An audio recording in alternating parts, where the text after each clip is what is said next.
My name is Tiffany Arlanda, and I am 31 years old. Growing up, it was never a mystery where I stood in my family. From my earliest memory, I understood without anyone needing to say it outright that my sister was the miracle and I was the mistake. She was 2 years older than me, confident, athletic, effortlessly admired. I was the afterthought that followed. My parents used to laugh when they told people I was a surprise, like it was a charming story to share at dinner parties. But the joke always felt like it landed on my chest. I wasn't planned, I wasn't expected, and sometimes it felt like I was never forgiven for showing up anyway. I was born premature with a heart condition, which meant hospitals were as familiar to me as playgrounds.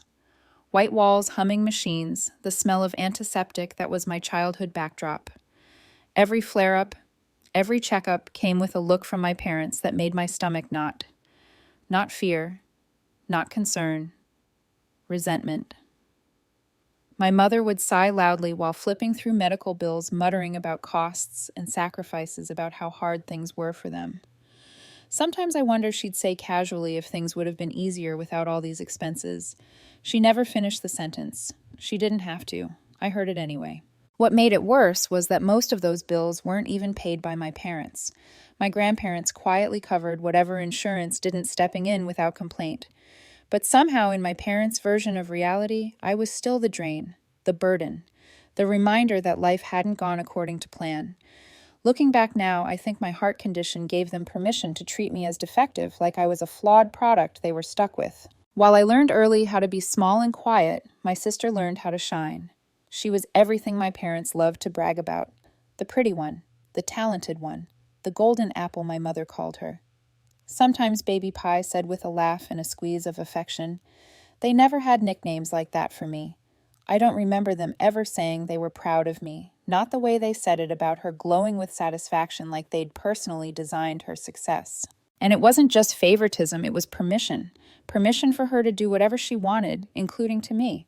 She knew she was untouchable. She teased me relentlessly, hid my things, blamed me for her mistakes. Once when I was little, I accidentally brushed against her school project on the stairs. She screamed, shoved me hard, and I tumbled down several steps. I lay there gasping my back, screaming in pain, while she stood over me furious about bent paper and glue smudges. When my mother came running, she didn't ask if I was okay.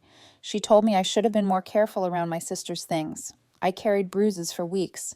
My sister carried none of the blame. That was how it always went. If something broke, it was my fault. If she was upset, I must have caused it. I learned quickly that defending myself only made things worse. Silence was safer. Silence didn't provoke lectures or disappointment. Silence meant fewer sighs, fewer looks that said, "Why are you like this?" School should have been an escape, but my health made it difficult. I missed classes, fell behind, struggled to keep up. Meanwhile, my sister thrived. Straight A's, sports practices, games my parents never missed. They cheered from the sidelines, clapped the loudest, wore her team colors like badges of honor. I watched from home sometimes, from a hospital bed, listening to their excited stories when they returned. They were always tired afterward, too tired to hear about my day. Once I won an award for a short story I wrote. It wasn't huge, but it mattered to me.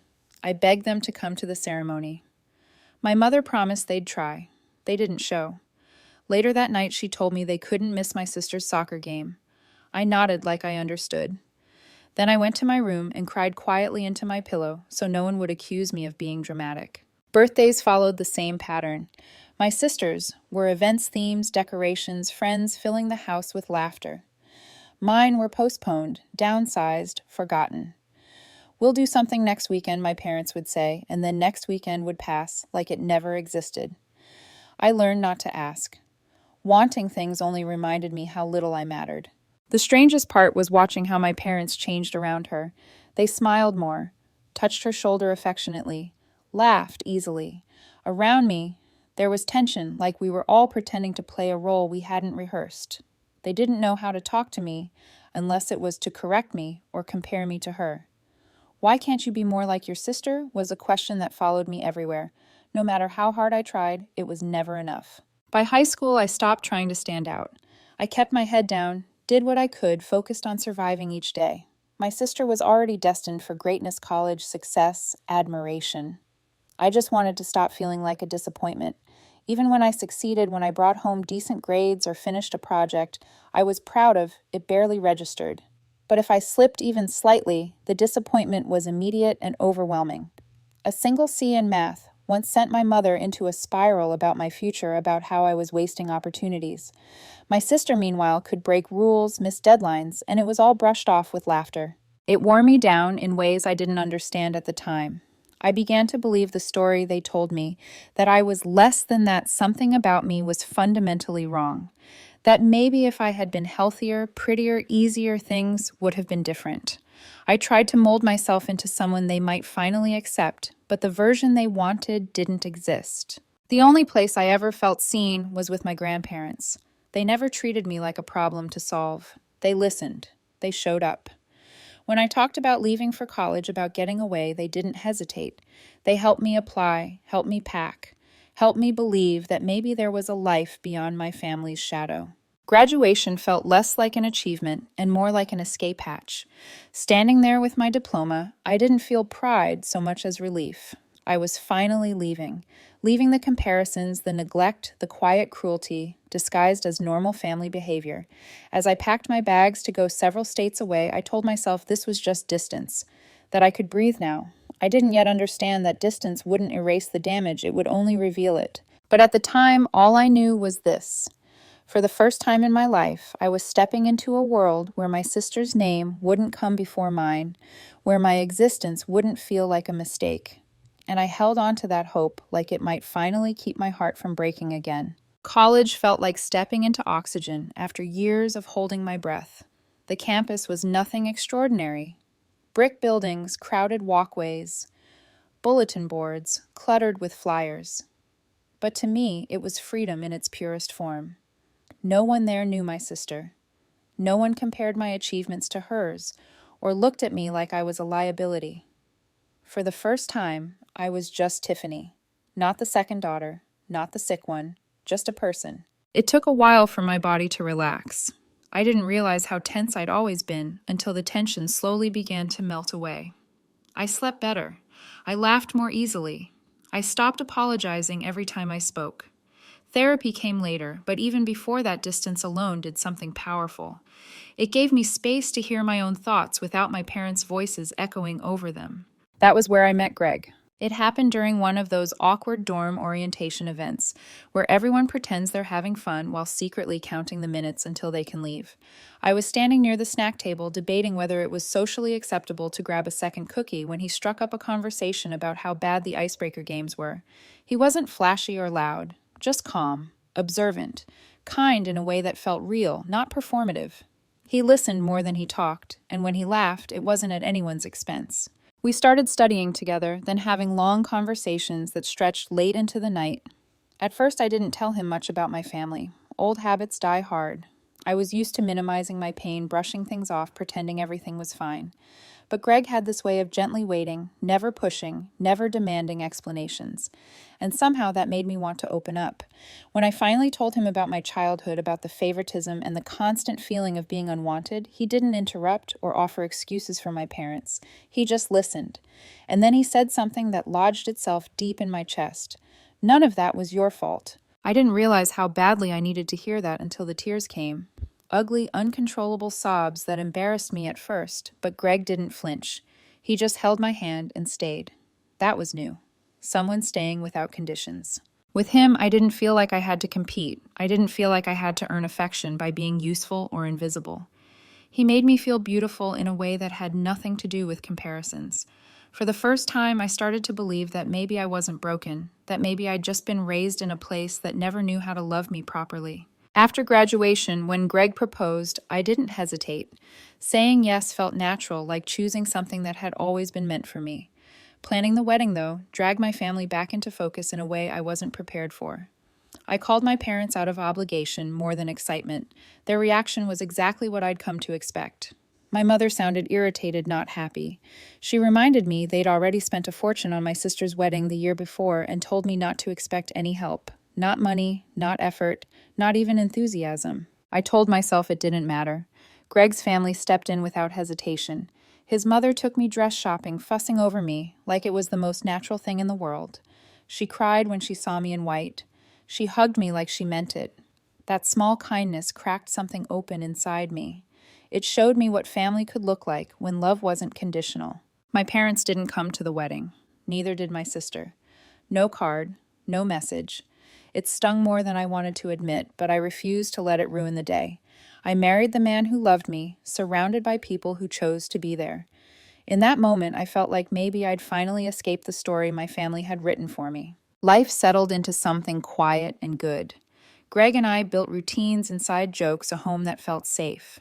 I kept in touch with my grandparents, but contact with my parents dwindled to almost nothing. And for a while, that distance felt like healing. Then I found out I was pregnant. The joy came first, sudden and overwhelming, followed immediately by fear. My heart condition had always been there, like a shadow trailing behind me. My doctors were blunt. Pregnancy would be dangerous, potentially fatal. They advised termination early on, calmly listing risks as if they were reading from a chart instead of talking about my life. I nodded, listened, went home, and cried harder than I ever had. Greg was terrified, but he never tried to control the decision. He told me he'd support me no matter what. That made it harder and easier all at once. In the end, I couldn't bring myself to end the pregnancy. I don't know if it was instinct or stubbornness or a need to prove something to myself, but I chose to continue knowing what it might cost. The months that followed were brutal. Hospital visits became routine again. Machines hummed around me, just like they had when I was a child. There were nights I lay awake convinced I wouldn't make it to morning. Greg never left my side. He slept in uncomfortable chairs, held my hand through every scare, whispered reassurances, even when he was shaking himself. I survived. Barely. My son was born healthy, crying loudly, full of life. The doctors were clear afterward. I'd pushed my heart as far as it could go. Another pregnancy would likely kill me. There was no debate, no gray area. Greg and I agreed immediately. One child, one miracle. That was enough. Those early years were exhausting but beautiful. I poured everything into my little family. For the first time, my life wasn't defined by what my parents thought of me. I felt safe. I felt whole. I thought maybe the worst was behind me. I didn't realize yet that peace built on distance can be fragile and that sometimes the past doesn't stay buried just because you've walked away from it. Moving back to my hometown felt like reopening a door I'd spent years barricading. If it hadn't been for my grandfather's health, I don't think I would have agreed to it. But he was fading fast, and he had always been my safe place, the one adult who never made me feel like I had to earn my right to exist. When Greg and I talked it through, we told ourselves it would be temporary. We'd keep our distance. We'd stay on the other side of town. We'd be careful. I didn't expect my family to change. If anything, I expected the same cold indifference I'd grown up with. So when my mother started calling a few days after we arrived, I was caught off guard.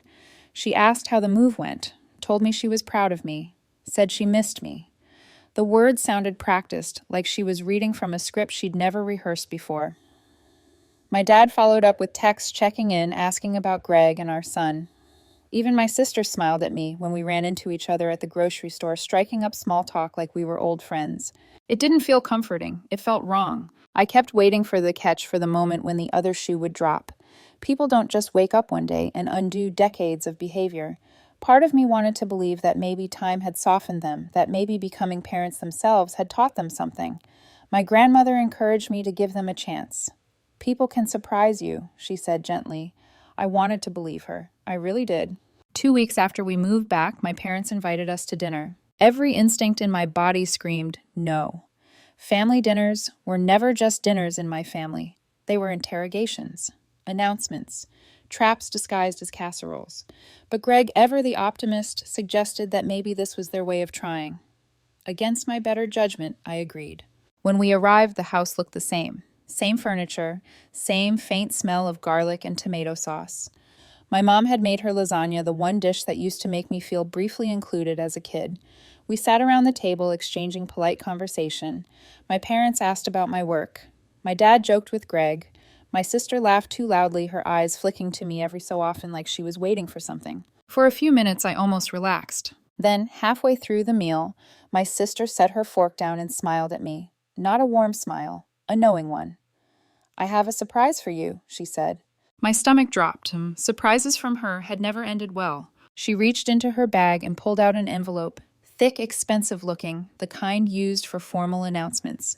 She slid it across the table toward me like she was offering a gift. Everyone watched as I picked it up, my hands already trembling. For a split second, a ridiculous hope flickered. Maybe this was an apology, a peace offering. I opened it. Inside was a card congratulating me on becoming her future baby's carrier. The words blurred as my brain struggled to catch up. Carrier, as in surrogate, as in me. Risking my life, again. My heart started pounding so hard I could hear it in my ears. I looked up at my sister, waiting for her to laugh, to say it was a joke. She didn't. Her expression was smug satisfied, like she'd just secured something she'd always assumed belonged to her. I told her no, immediately. My voice shook, but I didn't hesitate. I reminded her and my parents about my heart condition, about the doctor's warnings about how my last pregnancy nearly killed me. I tried to explain, to make them understand, that this wasn't a preference. It was a medical impossibility. She started crying. Not quiet tears. Loud, dramatic sobs that sucked all the air out of the room. My parents reacted instantly. My dad's chair scraped loudly as he stood pointing at me like I'd committed some unforgivable crime. My mother accused me of being selfish, of turning my back on family, of refusing to help when I was the only option. It was like nothing I said mattered. Like my body, my life were irrelevant details in a story centered entirely on my sister. Greg stood up. His voice was calm, but his jaw was tight. He told them this conversation was over, that they had no right to demand something like this from me. We left while my sister wailed behind us, my parents shouting accusations that followed us all the way to the door. The drive home was silent. My hands were still shaking. Part of me felt guilty, conditioned guilt, the kind that creeps in even when you know you've done nothing wrong. But another part of me felt something colder, clearer. Recognition. They hadn't changed. They'd just been waiting. The days after that dinner felt heavier than the argument itself. It was like the silence carried weight, pressing in on me from all sides. No calls, no texts, nothing. I told myself it was over, that they'd finally heard me and accepted my answer. But deep down, I knew better. My family had never accepted no from me. Not really. Greg reassured me constantly. He reminded me of the facts, of the doctor's warnings, of how close we'd come to losing everything the first time. I agreed with him. I knew logically that I'd done the right thing. But logic doesn't erase decades of conditioning. I'd been trained my whole life to believe that my role was to absorb discomfort so my sister wouldn't have to. Walking away from that dinner felt like betrayal, even though I knew rationally it wasn't. 2 weeks passed before my phone buzzed with a message from my mother. I need to talk. That was it. No apology, no acknowledgement of what had happened. Just a demand disguised as a request. I stared at the screen longer than I'd like to admit. Part of me wanted to ignore it completely. Another part, the part that still hoped for some kind of validation, felt pulled toward it. Greg saw the message and shook his head. He told me that if I agreed to meet her, I needed to be prepared for more manipulation. I promised myself I'd walk away the moment things turned ugly. I asked if Greg could come with me. My mother immediately said no.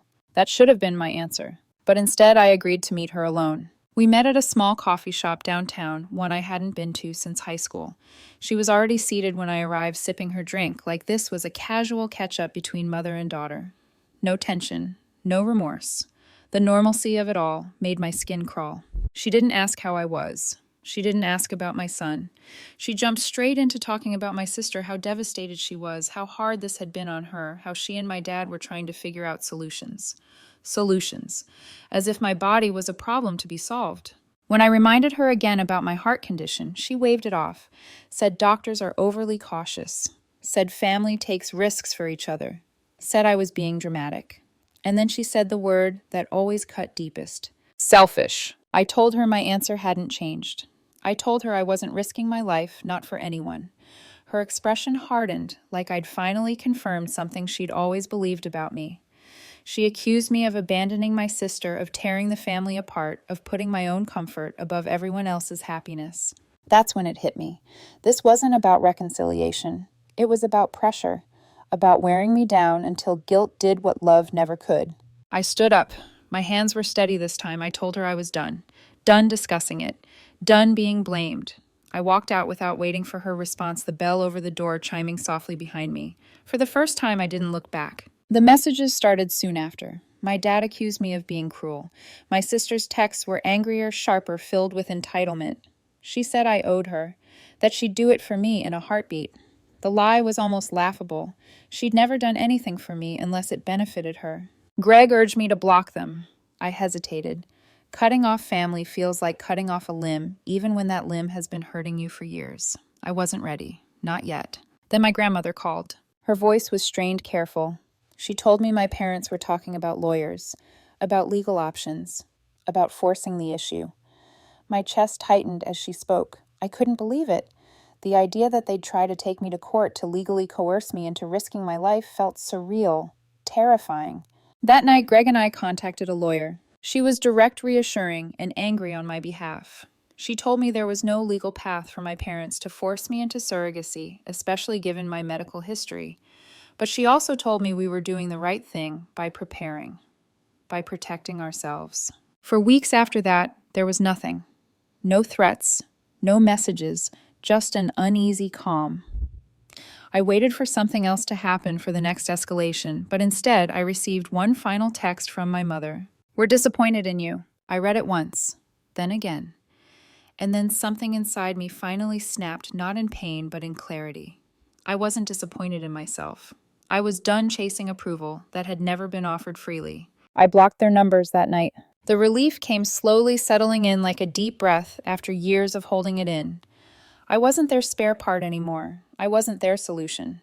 I was a wife, a mother, a person who deserved to live.